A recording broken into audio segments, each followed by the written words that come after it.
but it is intense. And I work all night the night before, and then all morning at 11:30 to noon, it all comes together, and I've got to put it all together. I'm not complaining.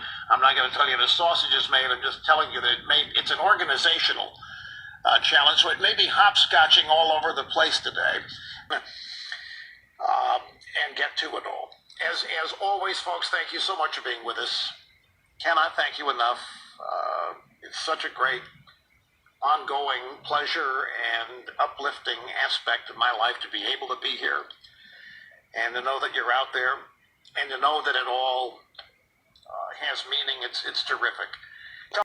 I think that's pretty good news to have to report. It wasn't Pearl Harbor last week.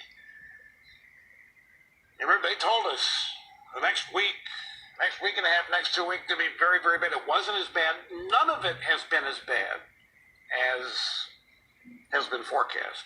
Of course, is a classic trait of the doomsayers. It is fascinating today. The drive-by media, the Democrat Party, the health and medical elites have all decided to unify around a premise today for all of this. That Trump was the last guy to see anything coming. That President Trump got duped, that President Trump wasn't paying attention, that President Trump is incompetent. And all this is a continuation of the failed efforts to get Trump on Trump-Russia collusion, to get Trump on Stormy Daniels, to get Trump on Avenatti, to get Trump on Michael Cohen, to get Trump on the phone call with Ukraine. Whatever, it is just a continuation of that. And this shutdown, as advocated by many of the people continuing to advocate for it, this shutdown is a political effort to get rid of Donald Trump in the election this November. The story was said to be a scoop on Friday afternoon. Newly unredacted footnotes from the Inspector General Horowitz report on a scoop.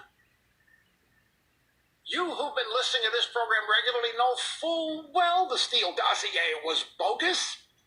The FBI was aware the Steele dossier was bogus. That's not a scoop. You who've been listening to this program regularly know full well the Steele dossier was bogus, that it was bought and paid for by Hillary Clinton, a Democrat National Committee, cut out to pay the law firm Perkins Coie that made the financial connections so as to give plausible deniability to the Hillary campaign and DNC. The Steele dossier was bogus. The Russian sources in it were bogus. There was nothing in it that was ever true.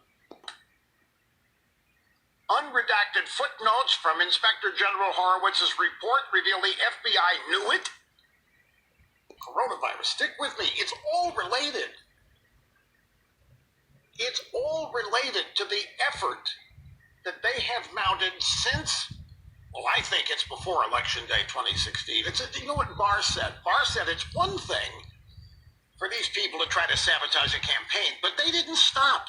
After Trump was elected, they continued the efforts to sabotage the presidency, showing the FBI was aware the Steele dossier was disinformation. Effective. Obama knew. Hillary Clinton knew. Joe Biden knew. James Comey knew and was an instigator.